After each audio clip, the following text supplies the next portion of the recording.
چند باتیں میں عرض یہ کرنا چاہوں گا کہ قوم کے اندر جو ایک نروس پن ہے، خوف ہے، جس کو دوسرے لفظوں میں اگر میں کہوں تو بزدلی ہے، کس وجہ سے قائم ہے، کس وجہ سے ہے؟ یہ ڈر اور خوف کا ماحول صرف اسی لیے ہے کہ ہر بندہ کمفرٹ زون میں جینا چاہتا ہے، آرام اور عیش کی زندگی میں جینا چاہتا ہے۔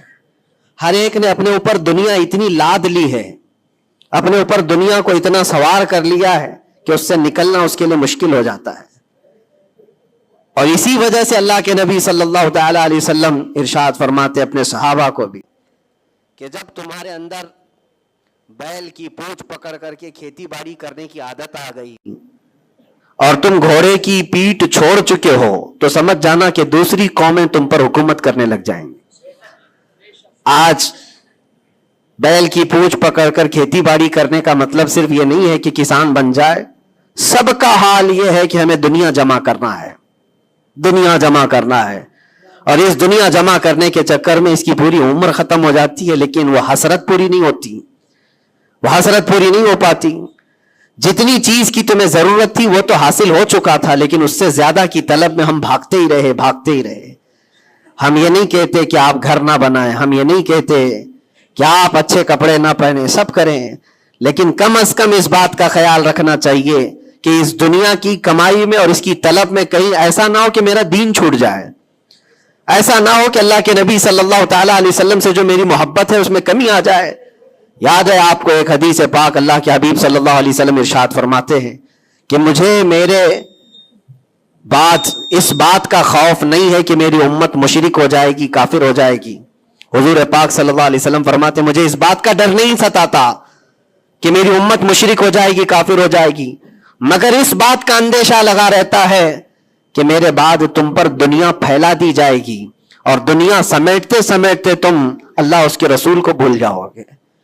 آج وہ حالات ہیں میرے عزیزوں، سب کے وہی حالات ہیں۔ اکثر کی بات میں کہہ رہا ہوں، میں جب بھی کوئی گفتگو کروں تو اس کو میری فضیلت بیان کرنے پر محمول نہ کریں کہ میں اپنی بڑائی بیان کر رہا ہوں۔ میرے عزیزوں، ان حالات کو بھی ہم دیکھ کر کیا ہے کہ اندر جانے کے بعد ایک چیز دماغ میں گونجتی تھی، کیا بتلاؤں میں نے کیا کیا دیکھا، کھوٹا سکہ چلتے دیکھا، الٹی گنگا بہتے دیکھا، چھوٹے چھوٹوں کی بات تو چھوڑو، بڑے بڑوں کو ننگا دیکھا، اور حالات تو وہاں کے ایسے، یہ ساری چیزیں سکھا دیتی ہیں۔ اور پھر اس بات کا خیال آتا ہے کہ امت آج کن مسائل میں گھری ہوئی ہے، جبکہ طوفان اندر انتظار میں ہے تباہی کے لیے۔ ہم جن مسائل میں گھرے ہوئے ہیں اس کو دیکھ کر کے پھر ڈر لگتا ہے۔ علماء کے مسائل، پیران اعظام کے مسائل، جماعتوں کے مسائل، چھوٹی چھوٹی باتوں پر ہم کورٹ کچہری کے چکر کاٹتے رہتے ہیں، مسجدوں کے مسائل، لیکن جبکہ دشمن نے کہاں سے کہاں تک تمہارے لیے منصوبے بنائے ہیں۔ حیرت ہوتی ہے میرے عزیزوں، پھر وہ محاورہ ہے یا تاریخ ہے مجھے پتہ نہیں، لیکن ایک بات لگتی ہے کہ بغداد پر ہلاکو جب حملہ کرنے آیا تھا تو اس وقت سنا کہ علماء چھوٹی چھوٹی چیزوں میں بحث مباحثے میں مبتلا تھے، جبکہ قوم کو انہیں اس بات کے لیے تیار رکھنا چاہیے تھا کہ ایک ظالم قوم تم پر حملہ آور ہے، اس کے مقابلے کے لیے کھڑے رہو۔ آج میں یہی کہنا چاہتا ہوں میرے عزیزوں، چھوٹے مسائل کو درکنار ایک جگہ رکھو۔ امت مصطفیٰ آج جس قسم پرسی کی حالت میں ہے، جب نبی پاک صلی اللہ تعالی علیہ وسلم کی عزت پر حملے ہیں تو پھر تمہاری عزت کہاں خاک میں رہنے والی ہے؟ ہماری اپنی عزت کی بچانے کی کیا فکر کرنی ہے آپ کو؟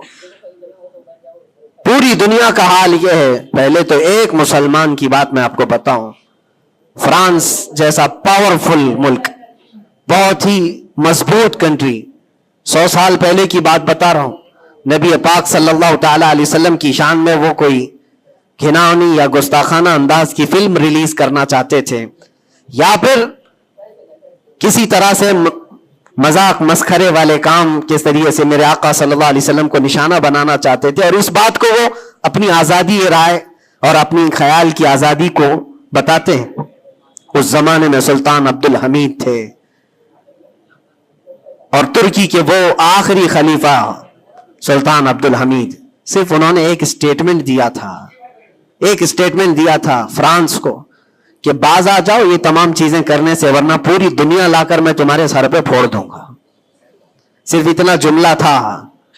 میرے عزیزو، آج تک وہ نہ فلم ریلیز ہوئی اور نہ ہی فرانس اس چیز پر آیا. لیکن اب تو حالات بدل گئے. اب تو حالات ایسے بدلے کہ ہزاروں نہیں، لاکھوں نہیں، کروڑوں کی تعداد میں ہم موجود ہیں. اور پھر اسلامی ممالک کے نام پر پوری دنیا میں کتنے ملک ہیں؟ 57 ممالک اسلامی کہلاتے ہیں. لیکن کس کو فکر ہے میرے مصطفیٰ کریم صلی اللہ تعالی علیہ وسلم کی عزت پر جب حملے ہوتے ہیں؟ اور یہ تمام حالات جب اپنا درد کا میں اظہار کرتا ہوں تو پھر لوگوں کو یہ لگتا ہے کہ یہ بھڑکاتے ہیں، اکساتے ہیں. میرے عزیزو، میں چاہتا ہوں کہ قوم اصل مسائل کو سمجھے. جو اصل مسائل ہیں ان کو سمجھو، فرض کو دیکھو، نفل کی طرف نہیں. پہلے تم پر جو فرض ہے اس کے لیے کھڑے ہو جاؤ. آج قوم کی بکھراؤ کو بھی دیکھتا ہوں تو ایک حدیث پاک میں آپ کے سامنے رکھتا ہوں. اللہ کے نبی صلی اللہ علیہ وسلم سے پوچھا گیا دین کیا ہے؟ میرے آقا صلی اللہ علیہ وسلم فرماتے ہیں الدین النصیحہ. دین خیر خواہی کرنے کا نام ہے، ہر ایک کے ساتھ اچھا برتاؤ. پھر پوچھا قلنا لمن یا رسول اللہ صلی اللہ علیہ وسلم، اے اللہ کے رسول کس کے لیے خیر خواہی کرنے کا نام دین ہے؟ اللہ کے رسول صلی اللہ علیہ وسلم فرماتے ہیں للہ ولکتابہ ولرسولہ وللائمۃ المسلمین وعامتہم.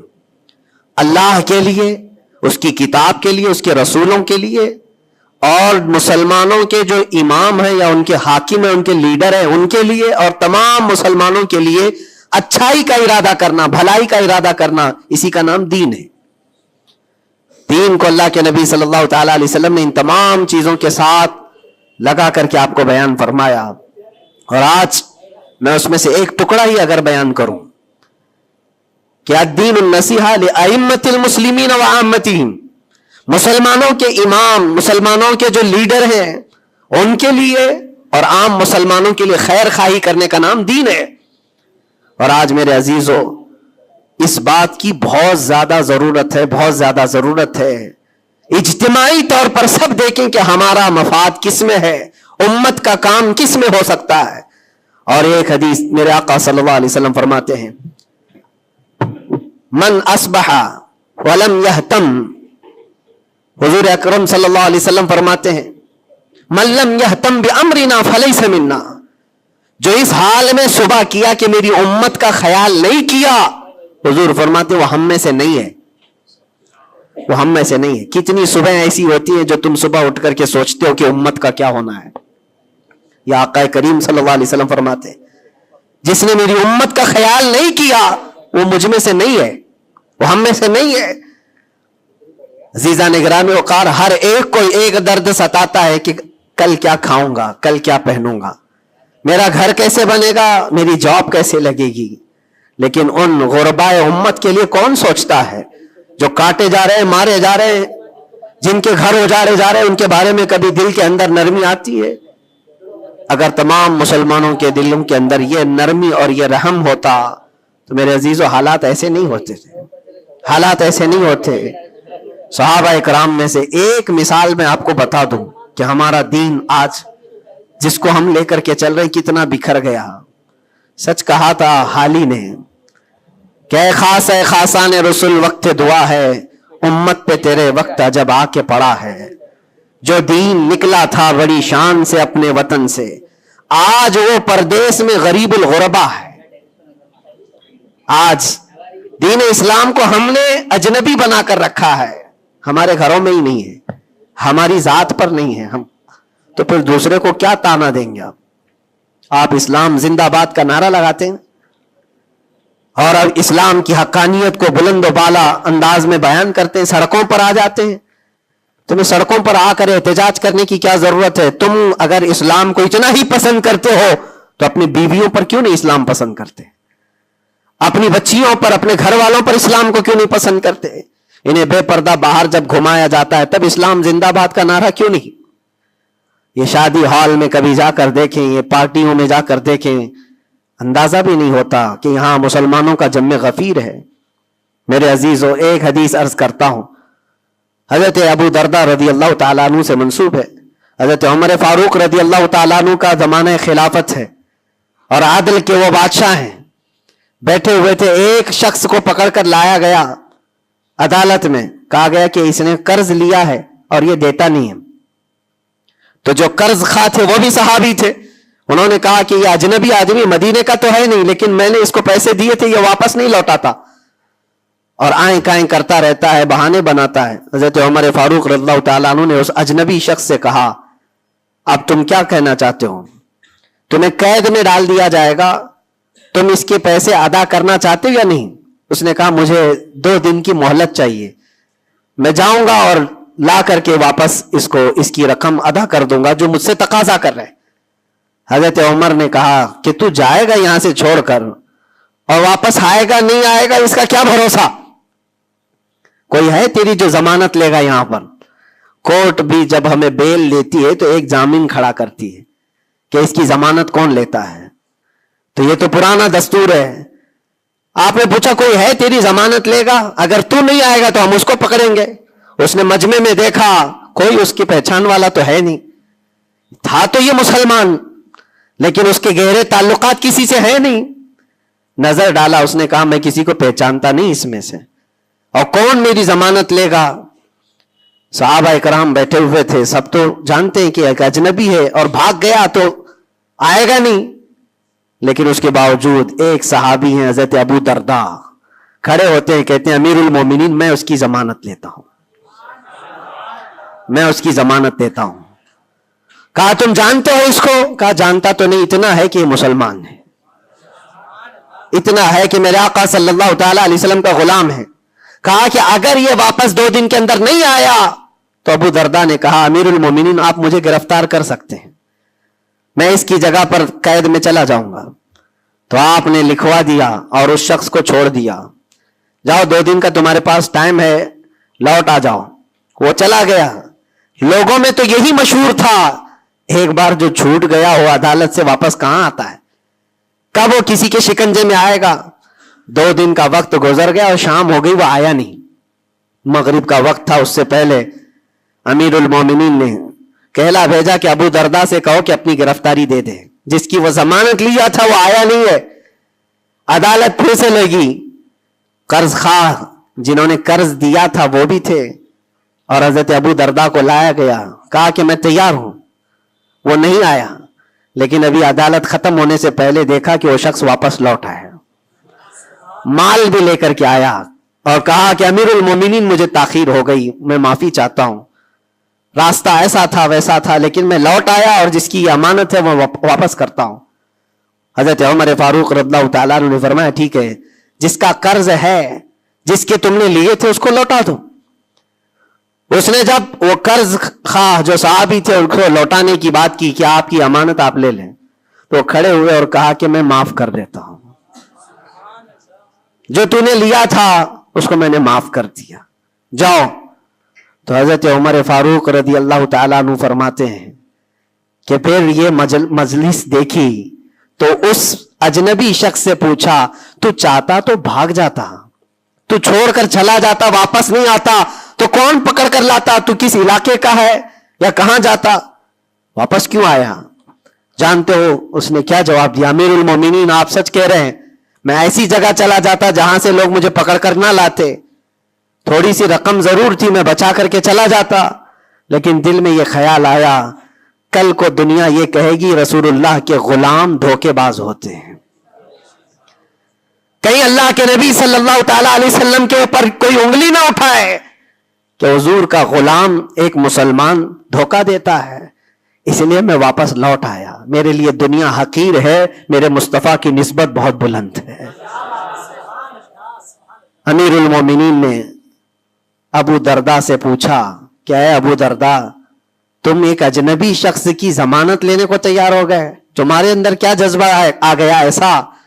ابو دردہ نے کہا امیر المومنین میں نے دیکھا یہاں پر حالات ایسے کہ اس کو پہچاننے والا کوئی نہیں، اور اگر ہم میں سے کوئی بھی نہیں اٹھتا تو یہ شخص اور اس کے بعد آنے والی قوم یہ کہتی حضور پاک صلی اللہ علیہ وسلم کے غلاموں میں مدد کرنے کا جذبہ ختم ہو گیا ہے. نبی پاک صلی اللہ تعالی علیہ وسلم کے غلاموں میں مدد کرنے کا جذبہ چلا گیا. کوئی اگر یہ تانا مارتا اسی لیے میں کھڑا ہو گیا, زیادہ سے زیادہ کیا ہوتا کہ میں قید میں چلا جاتا, لیکن میرے نبی کی ذات پر کوئی انگلی تو نہیں اٹھا سکتا. حضرت امیر المومنین نے اس صحابی سے پوچھا تم نے قرضہ معاف کیوں کر دیا, اور عدالت میں مقدمہ کیا تھا, معاف کرنا تھا تو پہلے کر دیتے.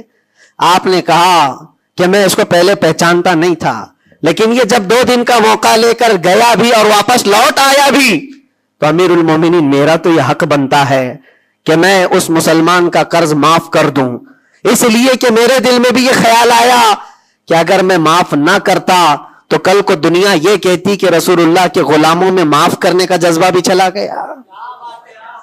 یہ ہے پورا دین, یہ ہے پورا دین.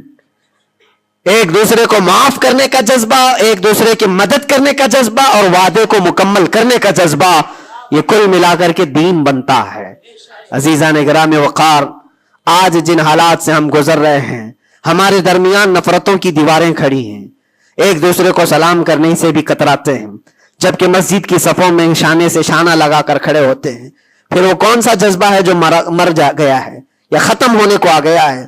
زندہ کرو. ہم اس نبی پاک صلی اللہ تعالی علیہ وسلم کی امت میں ہیں, اس نبی پاک صلی اللہ تعالی علیہ وسلم کی امت ہے جہاں ہماری جان جا رہی ہو لیکن میرے پڑوس میں کوئی پیاسا ہو تو ہم پانی نہ پی کر اسے پانی پلا دیتے ہیں. ہماری یہ تاریخ رہی ہے کہ نہیں رہی ہے؟ صحابہ اکرام کی یہ تاریخ ہے. مدینہ طیبہ کو جا کر دیکھ لینا, نبی پاک صلی اللہ تعالی علیہ وسلم کے اس پاک زندگی میں ایسا بھی تھا کہ ایک صحابی کے گھر گوشت کا تحفہ آیا, بھنا ہوا گوشت تھا, کسی نے دیا, انہوں نے یہ سوچ کر کے بغل میں دے دیا مجھ سے زیادہ بھوکے میرے پڑوسی ہیں. پڑوسی نے یہ سوچا مجھ سے زیادہ میرا پڑوسی بھوکا ہے. وہ گوشت کی بھنی ہوئی سری بکری کی مدینے میں ایک رات میں سب گھروں میں گھومتی گھومتی اسی پہلے صحابی کے گھر آ گئی. ہر ایک کو یہ خیال تھا مجھ سے زیادہ حق اس کا ہے, ہر ایک کو یہ خیال تھا مجھ سے زیادہ اس کا حق ہے. عزیزان گرامی وقار, آج جو حالات ہیں وہ بہت بدلے ہوئے لگتے ہیں, بہت بدلے ہوئے لگتے ہیں کہ ہر ایک کو یہ لگتا ہے سب سے زیادہ حقدار میں ہوں, مجھ پر ہی رحم ہونا چاہیے, میری مدد ہونی چاہیے, دوسرے کی ہو یا نہ ہو. یہ تمام باتیں صرف اس لیے کہہ رہا ہوں کہ ائمۃ المسلمین اور عامتہم جو حدیث پاک میں آیا ہے, مسلمانوں کے امام, مسلمانوں کے لیڈر, ان کے بارے میں خیر خواہی کرنا یہ بھی دین ہے.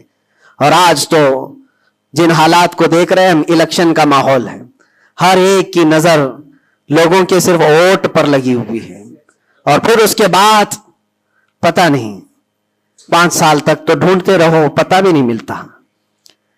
لیکن ان حالات میں مسلمانوں کو یہ چاہیے کہ وہ اپنے حق رائے دہی کا پورا استعمال کریں. تمہارے کچھ حقوق ہوتے ہیں, تمہارے بھی کچھ مطالبے ہونے چاہیے. ہر قوم آج ووٹ دینے سے پہلے اپنے مطالبے رکھتی ہے کہ ہمارے محلہ بڑا خستہ حال ہے, اس کی گٹر بنا دو, اس کے فلاں کر دو, بجلی پانی صحیح کر دو. یہ ضروریات زندگی کے مطالبے تو رکھتی ہی ہے. مسلمانوں کے مطالبے کہاں چلے گئے؟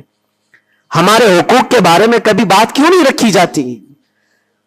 اسی لیے میرے عزیزو, میرا مشن تو صرف اتنا ہے, ہمارا لیڈر وہی ہے جو ناموس رسالت کے لیے کھڑا رہتا ہے. ہم اس کو لیڈر بھی مانتے ہیں جو میرے آقا صلی اللہ تعالی علیہ وسلم کی عزت کے لیے کھڑا رہے. اس لیے کہ میرے عزیزو, ہمارا پورا ایمان یہی ہے, ہمارا پورا ایمان یہی ہے. اور آپ کو پتا ہے محمد کی محبت دین حق کی شرط اول ہے, اسی میں ہو اگر خامی تو سب کچھ نامکمل ہے. اور اگر تم نبی پاک صلی اللہ تعالی علیہ وسلم کی محبت اور ان کی عظمت کے لیے کھڑے ہو گئے تو دنیا یوں ہی سنور جائے گی. آپ کو پتا ہے ڈاکٹر اقبال نے کیا ایک بہت پیارا حل دیا تھا ہمیں, بہت پیارا حل ہے. مسائل تو بہت ہیں, ہم بھی چاہتے ہیں ہمارے لیڈروں کے پاس رکھیں. ہماری ایجوکیشن کے مسائل ہیں, ہمارے گھر بار کے, ڈرینیج کے, روڈ کے, لائٹ کے, پانی کے, بہت سارے مسائل ہیں. اس کے علاوہ غربت کے مسائل, جاب لیس نوجوانوں کے مسائل, بہت ساری چیزیں ہیں. کیا کیا مسئلے رکھے. اور پھر قوم کے اندر جو خرابیاں آئی ہیں وہ تو ایک پہاڑ کے برابر ہیں. ہر دوسرا تیسرا نشے کا عادی ہے, ہر دوسرا تیسرا اخلاق سے گرا ہوا ہے. یہ تمام معاملات, عورتوں میں بے حیائی, نوجوانوں میں نشہ کی عادت, یہ تمام چیزیں دیکھ دیکھ کر ہم سوچتے ہیں کن کن مسئلوں پر بات کریں اور کس کس چیز کا علاج کرنے کے لیے نکلیں. تو ڈاکٹر اقبال نے ایک بات بتائی تھی. وہ دنیا گھوم کر کے آئے ہوئے انسان تھے. وہ پیرس گئے, اٹلی گئے, جرمن گئے اور وہاں کے قوموں کی ترقیاں بھی دیکھی, اور اس کے بعد واپس آ کر کے کہا میں نے اپنی قوم اور حضور کی امت کی ترقی کو بہت گہرائی سے دیکھا. 8-10 سال کا ریسرچ کیا. میں نے معلوم کیا کون سی فیلڈ میں اپنے نوجوانوں کو اتارا جائے تو یہ کامیاب ہوں گے, کون سا ایسا میدان ہے جس میں مسلمانوں کو جمع کر دیا جائے تو یہ ترقی میں آ جائیں گے. سائنس ہے, فزکس ہے, جغرافی ہے, اسٹرونومی ہے, بہت ساری چیزیں ہیں. کس چیز میں اتارا جائے؟ تو ڈاکٹر اقبال کہتے ہیں میں نے بہت غور و فکر کیا, آخرکار اس نتیجے پر پہنچا کہ اس امت کی کامیابی کا صرف ایک ہی نقطہ ہے, ایک ہی راز ہے کہ محمد سے وفا تو نے, تو ہم تیرے ہیں. یہ جہاں چیز ہے کیا, لوح و قلم تیرے ہیں, لوح و قلم تیرے ہیں. ہر مسئلے کا حل اس بات پر ہے. اسی لیے میں فوکس کرتا ہوں میرے عزیزو, نبی پاک صلی اللہ تعالیٰ علیہ وسلم کی عزت کی حفاظت کے لیے جو کھڑا ہوتا ہے اللہ تعالیٰ اس کے سارے مسائل کو یوں حل کر دیتا ہے. اسی لیے آیت کریمہ بھی میں نے یہ پڑھی, ان ینصرکم اللہ فلا غالب لکم. اللہ فرماتا ہے اگر اللہ تمہاری مدد کر دے تو دنیا میں سے کوئی ایسا نہیں جو تم پر غلبہ حاصل کر سکے. کوئی غالب نہیں آ سکتا اگر اللہ مدد کر دیا. وَإِن يَخْذُلْكُمْ فَمَنْ ذَا الَّذِي يَنْصُرُكُمْ مِنْ بَعْدِهِ. اللہ فرماتا ہے اور اگر اللہ گرا دے تو دنیا کی کوئی طاقت تمہاری مدد نہیں کر سکتی, کوئی طاقت مدد نہیں کر سکتی. ایک بات, بہت ساری چیزیں ہم نے سیکھی ہیں. جیل کے اندر کے حالات انشاءاللہ کبھی طویل داستان پوری میں بیان کروں گا, لیکن ایک بندے کو دیکھا تھا, اس کے گھر والے بھی چھوڑ چکے سب, اس کو چھوٹا سا ایک کیس ہے لیکن جیل کے اندر اس کی ضمانت ہوتی نہیں. گھر والے کرانا چاہے تو ہو جائے 4 دن 5 دن میں, لیکن کوئی چاہتا نہیں. تھوڑا سا مانسک سنتولن بگڑتا چلا گیا, دماغی توازن کھونے لگا. ہوتا کیا تھا سنو, وہ ایک نارمل نوجوان تھا اور مہینہ گزر جاتا کوئی ملاقات کے لیے بھی نہیں آتا گھر والا, تو جیل میں ہنگامہ کرنے لگ جاتا, مار توڑ اور پھر نہ جانے کیسی کیسی حرکتیں. تو جیلر پریشان ہو کر کے اس کے گھر فون لگاتا, اس کے باپ کو کہتا کہ بھائی تم اپنے بیٹے سے ایک بار ملنے تو آ جاؤ, وہ ہنگامہ کر کے رکھا ہے, کبھی ملاقات بھی نہیں لیتے ہو. اس کا باپ آیا, آ کر کے ملاقات لیا اور بیٹے نے پوچھا کہ کب چھوٹ رہا ہوں میں, کب نکلوں گا میں. کہا بیٹا اس منڈے کو جو ہے تمہاری ضمانت ہو جائے گی, یہ منڈے کو رکھا ہے ہو جائے گی. کہا اچھا ٹھیک ہے. اتنا خوشی خوشی سب قیدیوں سے ملنے کے لیے آتا بیرک میں, یہ منڈے تو میرا ہو گیا, میں جا رہا ہوں. میرے باپ نے کہا ہے منڈے آتا, ٹیوزڈے آتا, وینسڈے آتا, سب چلا جاتا, ختم. پھر 10-15 دن گزر جاتے, باپ بھی نہیں آتا, بھائی بھی نہیں آتا, اور پھر مہینہ گزرنے کو آتا, پھر اس کا دماغی توازن بگڑنے لگتا, پھر ہنگامہ کرتا, پھر جیلر فون کر کے بلاتا باپ سے کہ ملنے کیوں نہیں آتے ہو. باپ آتا, بیٹا کوئی بات نہیں, کچھ مسائل میں گھرے ہوئے ہیں, ہو سکتا ہے جان بوجھ کر کے اس کے گھر والے کر رہے ہوں, کچھ لوگوں کو زبردستی جیل میں رکھا جاتا ہے, گھر والے ہی رکھتے ہیں. باہر سے اچھا ہے یہاں کھاتے پیتے آرام سے رہو, دوسروں کی زندگی اجیرن کرنے سے بہتر ہے کہ یہاں رہو. دوسری بار آیا, کہا ابا کب چھوٹ رہا ہوں میں. کہا بس اس منڈے کو رکھا ہے, وکیل جو ہے ملا نہیں تھا, اس منڈے کو تمہاری ضمانت ہو جائے گی. پکی بات لے کر کے آتا پھر, اور یہاں پر بالکل عیش موج مستی میں کہ اس منڈے تو جا رہا ہوں میں. دوسرا منڈے آیا, اس کے بعد پھر چلا گیا. ایسا 4 بار ہوا, اور سب قیدیوں میں یہ بات مشہور تھی کہ یہ منڈے کو جانے والا ہے, اور سب اس کو چھیڑتے تھے. جب کبھی اس کی ملاقات آتی تو کہتے منڈے کو جا رہا ہے نا. یہ بات مذاق کے طور پر چلتی رہتی تھی, لیکن کسی کے ساتھ ہم مذاق کرتے ہیں, یہ نارمل لائف ہوتی ہے. لیکن اس لڑکے کے متعلق میں نے ایک بات سیکھی, 4-5 مرتبہ ہوگی بات ہے. وہ ملاقات لے کر کے واپس آ رہا تھا, ابھی اس نے کچھ کہا ہی نہیں, ساری بیرک میں سب بولنے لگ گئے کہ منڈے کو ہے نا تیری ضمانت. تو اتنا چڑ گیا, کیا پتا اس کو بہت ہرٹ ہوا, تکلیف ہوئی. اس نے گرج کر کے چیخ چیخ کر کے کہا, گالی دے کر کے کہا قیدیوں کو کہ تم سب گھرے ہوئے لوگوں ایک بات میری سن لو, خدا جس دن میرا لکھ دے, جس دن لکھ دے, اس دن سب کے منہ تمہارے کالے ہوں گے اور کوئی مجھے دروازے میں اندر نہیں رکھ سکتا. جس دن میرے چھوٹنے کا وہاں سے آ جائے پروانہ لکھا ہوا کہ یہ دن یہ بندہ چھوٹنے والا ہے، اس کے بعد وہ کہتا ہے مجھے یہاں کا پرائم منسٹر بھی نہیں روک سکتا. میں نے دیکھا اتنا یقین ہے اس کو. ایک تو اپنے باپ سے ہر بار سنتا تھا اس بار ضمانت ہو جائے گی، اس بار ضمانت ہو جائے گی، اور حقیقت میں میرے عزیزو یہ جمعرات کا دن تھا جب وہ اپنے باپ سے ملاقات کر کے آیا تھا اور اس کو تانا مارا جا رہا تھا منڈے کو جا رہا ہے. تب اس نے کہا تھا جس منڈے کو بھی میرا رب لکھ دے، جس دن بھی لکھ دے کہ اس کو اس دن یہاں سے نکلنا ہے، پوری طاقتیں مل کر کے بھی مجھے دروازے کے اندر نہیں رکھ سکتی. اتفاق کی بات ہے اسی منڈے کو اس کی ضمانت بھی ہو چکی تھی. وہ جا بھی رہا تھا، بسترے اٹھایا، سارا سامان اٹھایا اور سب کو پلٹ کر کہنے لگا دیکھا حقیقت میں جو بیل ملتی ہے، جو ضمانت ملتی ہے وہ رب ذوالجلال کے فیصلوں سے ہوتی ہے.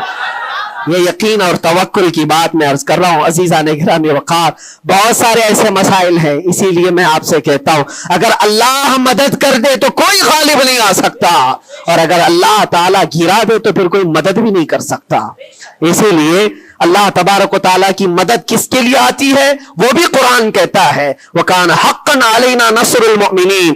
ہم نے اپنے اوپر لازم کر لیا ہے کہ ایمان والوں کی مدد کریں گے. اور ایمان والا ہے کون؟ لا يؤمن احدكم حتى اكون احب اليه من والده وولده والناس اجمعين. میرے آقا فرماتے ایمان کامل اس کا ہے جو ساری دنیا سے زیادہ مجھ سے محبت کرتا ہے. مفہوم حدیث عرض کر رہا ہوں، اپنے ماں باپ، اپنے اولاد، اپنے مال دولت، سارے انسانوں سے زیادہ اللہ کے رسول سے محبت کرتا ہے تو اس کا ایمان کامل ہے. اور جس کے ساتھ ایمان کامل ہوگا اس سے اللہ کی مدد آئے گی، اس پر اللہ کی مدد آئے گی.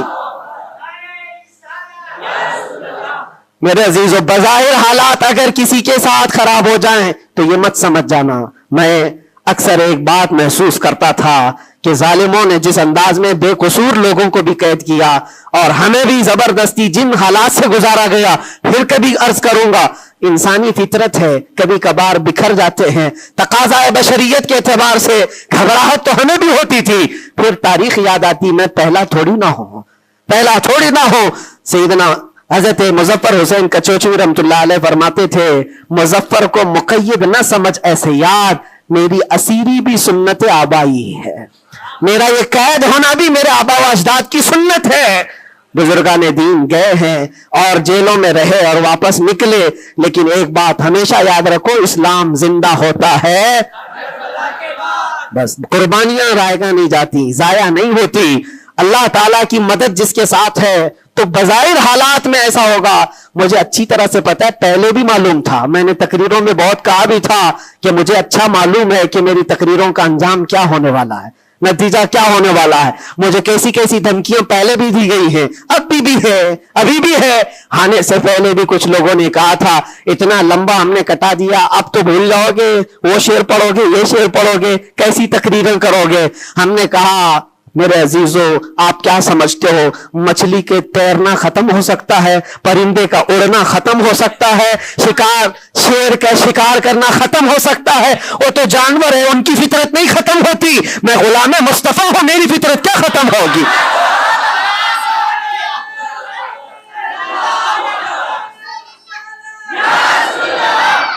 میں غلام مصطفیٰ ہوں، حق بات بولنا میری فطرت ہے، اور ہم اپنی فطرت سے بغاوت نہیں کرتے. اور یہ 8 مہینے نہیں 8 سال بھی رہے، اس کے بعد نکالیں ہم وہی بات کہیں گے جو میرے مصطفیٰ کی عزت کی بات ہوگی. عزیزان گرامی وقار، حالات بظاہر کچھ دنوں کے لیے ہوتے ہیں. امام احمد بن حنبل پر تو 1500 کے قریب نہیں 300 کے قریب کوڑے لگائے گئے تھے. 300 کوڑے کس کو کہتے ہیں؟ انسان مر جاتا ہے. وہ امام احمد بن حنبل 5 لاکھ حدیثوں کے حافظ، لیکن جمے رہے، ڈٹے رہے، نہ کبھی ان کا عزم ختم ہوا، نہ حوصلہ ختم ہوا. ائمہ اعظام کو یہ تمام چیزیں گزرنی پڑی ہیں. امام اعظم ابو حنیفہ رحمۃ اللہ تعالی علیہ جیل میں تو انتقال ہو گیا، جیل میں انتقال ہو گیا اس امام کی جس کو کروڑوں آج فالو کرتے ہیں. عزیزان گرامی وقار، ایک بات یہ سمجھ کر کے چلو مصیبتیں آئیں گی لیکن اللہ کی مدد بھی آئے گی. ہاں، ہر اندھیرے کے بعد اجالا ہوتا ہے. ان مع العسر یسرا، اللہ قرآن میں فرماتا ہے ہر تکلیف کے بعد آسانی ہے، ہر تکلیف کے بعد آسانی ہے.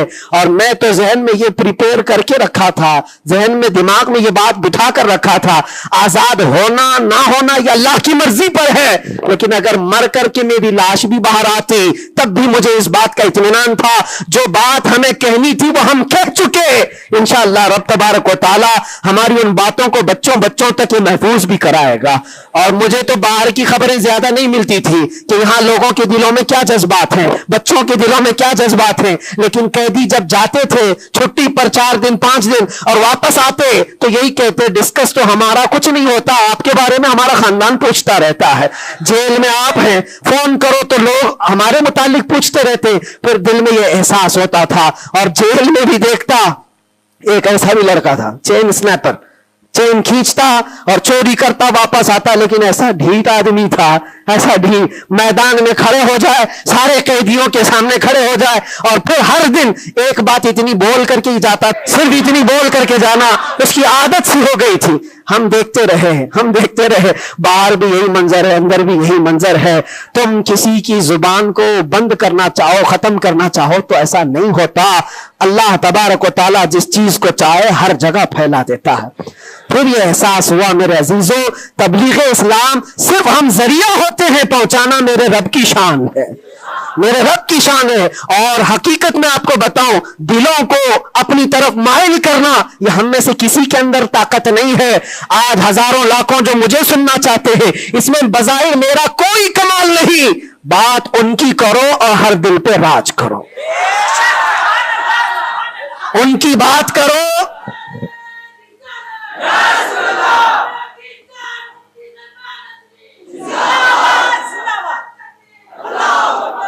اسی لیے آج کے حالات میں آخری باتیں عرض کر رہا ہوں، میں معذرت چاہتا ہوں آج تھوڑا سا وقت زیادہ ہوا ہے، اس لیے کہ یہ ہماری مسجد ہے اور ہمارے اوپر کوئی یہاں پابندی نہیں ہے. یہاں پر الحمدللہ جو لوگ بیٹھے ہیں 8 مہینے کے بعد سن رہے، 9 مہینے کے بعد سن رہے ہیں، تو تھوڑی کسر میں بھی نکال لوں. اس لیے میں تھوڑا زیادہ وقت آپ کے ساتھ لے رہا ہوں. ان حالات کے ساتھ جو آپ کو فیصلہ لینا ہے میرے عزیزوں، سوچ سمجھ کر کے اپنا مطالبہ بھی تو رکھو، اپنا مطالبہ بھی رکھو کہ ہم ان لیڈروں کے ساتھ کھڑے ہیں جو 500 روپے بانٹ کر کے گلے میں پٹے ڈلوا کر کے ہمیں نعرے لگوا کر کے گھما لے. بس نہیں، ہمارا مقصد اور ہمارا مطالبہ اتنا ہو، ان حکام ان لیڈروں کے پاس یہ بات رکھو، میرا گھر میرا محلہ نہ بنا پایا تو کوئی بات نہیں، لیکن اتنا وعدہ کرو کہ میرے مصطفیٰ کی عزت پر جب بات آئے تو تم ڈٹ کر کھڑے رہو گے. یہ گستاخیوں کا ماحول ختم ہونا چاہیے کہ نہیں ہونا چاہیے. اسی لیے میرے عزیزوں، اور بظاہر ہماری بات یہ ہے کہ ہم سب سے ان لوگوں سے محبت ضرور کرتے ہیں جو قوم و ملت اور ملک کی فلاح و بہبودی اور میرے حضور پاک کی عزت کے لیے کھڑے ہوتے ہیں. ہم ان کے ساتھ ہیں کسی بھی طرح سے. ہمارا تو مقصد، ہمارا مشن صرف اتنا ہے، کسی کی جے بجے کیوں پکارے، کیا غرض ہم کو، ہمیں کافی ہے سید اپنا نعرہ، ہمیں کافی ہے سید اپنا نعرہ یا رسول اللہ.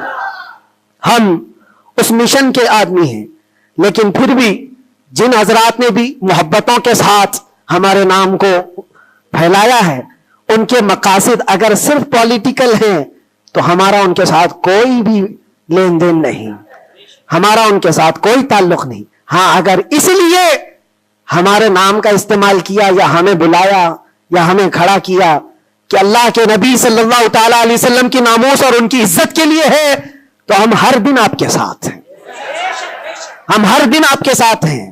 لوگوں کو یہ لگ رہا ہے الیکشن آیا ہے، مفتی صاحب اس لیڈر کے پاس جا رہے ہیں، اس لیڈر کے پاس جا رہے ہیں، یہ سب افواہیں بہت ساری پھیلی ہیں. میرے عزیزوں تھوڑا انتظار کرو. اور میں ان سیاسی نیتاؤں سے بھی کہوں گا، آپ الیکشن میں کنٹریبیوٹ کر رہے ہیں، حصہ لے رہے ہیں، سیاست میں آپ موجود ہیں، آگے بڑھو، ہم آپ کو روک نہیں رہے ہیں. لیکن اگر واقعی مقصد یہ ہے کہ قوم اور ملت اور ملک اور میرے دین کی عزت اور حضور پاک کی عزت کے لیے آگے چل کر کے آواز اٹھائیں گے تو میرا آج آپ کے ساتھ کھڑا ہونا کوئی ضروری نہیں، الیکشن گزر جانے تو پھر ہر دن آپ کے ساتھ کھڑے. الیکشن ہو جانے کے بعد بھی ہم کھڑے ہیں آپ کے ساتھ، لیکن الیکشن سے پہلے ہی اگر آپ کو ہمیں چاہیے تو لوگوں میں یہ خلفشار مچا ہوا ہے، ایک خلفشار مچا ہوا ہے کہ مفتی صاحب ناموس رسالت کے اس عظیم مشن کو سیاسی لوگوں کے درمیان پھیلا رہے ہیں۔ میرے عزیزوں، میرا کہیں یہ مقصد نہیں ہے، کہیں یہ مقصد نہیں ہے۔ اللہ نے جو کرسی دی ہے نا وہ بہت بڑی کرسی ہے۔ ہم نے جو اللہ تعالیٰ کا انعام ہمارے پاس ہے وہ الیکشن سے حاصل کیا ہوا نہیں ہے، رب کے سلیکشن سے ملا ہوا ہے۔ ہمارے پاس اللہ تبارک و تعالیٰ کا دیا ہوا انعام کافی ہے، لیکن ان سیاسی حضرات کے ساتھ ہمارا تعلق اسی لیے ہے کہ آپ آواز بلندی کے ساتھ اٹھا سکتے ہو اور سسٹم میں آپ بیٹھ کر کے اپنی قوم، ملک، سب کی فلاح و بہبودی کی بات کر سکتے ہو۔ اس لیے ہم کھڑے ہیں، اس لیے نہیں کہ آپ 500,000 روپے دے دیں گے، اس لیے نہیں کہ آپ ہمارا گھر، گاڑی، بنگلہ خرید کر کے کچھ دے دیں گے۔ عزیزان گرامی اوقات، میرے آنے کے بعد سے لے کر آج تک، ابھی تک مہینہ نہیں گزرا ہوگا، لیکن میں نے حالات اتنے دیکھے کہ ہر کوئی یہ چاہتا ہے راتوں رات مجھے دولہا بنا دے۔ بہت سارے معاملات ایسے دیکھے۔ اس لیے میں سب سے یہ گزارش کروں گا، آج کا یہ میرا پیغام ہے کہ ہمارا مشن ناموس رسالت ہے، ہمارا مشن تحفظ ناموس رسالت ہے، اور اس کے لیے ہم ہر طرح سے کھڑے ہیں۔ لیکن خالص سیاست کے لیے، خالص ووٹنگ کے لیے، خالص الیکشن کے پرچار کے لیے مجھ جیسے کا نام استعمال نہ کریں، یہ میرا مشورہ ہے، یہ میرا پیغام بھی ہے۔ آپ کے لیے پوری زندگی ہم کھڑے ہیں صرف الیکشن کے لیے۔ اس عظیم مشن کو اور اس مقدس مشن کو بدنام کرنے کی کوشش نہ کریں۔ ہاں، پولیٹیکل جس انداز میں بھی آپ کو مدعے اٹھانا ہے اٹھائیں، لیکن حضور پاک صلی اللہ تعالیٰ علیہ وسلم کی عزت کا یہ جو مشن ہے، ناموس رسالت کا مشن ہے، اس کو صرف یوز کرنے کے لیے استعمال نہیں ہونا چاہیے، بلکہ جو بھی بندہ مومن کھڑا رہے گا وہ اپنی جان کے ساتھ کھڑا رہے گا، تبھی اس کا ایمان ہے، تبھی وہ اس کا ایمان ہے۔ اور اگر آپ مجھے یہ کہتے ہیں کہ آپ حضور پاک کے اس ناموس رسالت کا مسئلہ لے کر چلتے ہیں، قسم رب ذوالجلال کی، اس کے پیچھے میرا کوئی دوسرا مقصد نہیں ہے، اس کے پیچھے میرا کوئی دوسرا مقصد نہیں ہے کہ اس کے ذریعے سے میں کما لوں گا، میں کھا لوں گا۔ میرے عزیزوں، کیا کما لیں گے، کیا کھا لیں گے؟ آپ کو میرے اپنے حالات معلوم نہیں کہ میں کس طرح کے حالات سے گزرا ہوں۔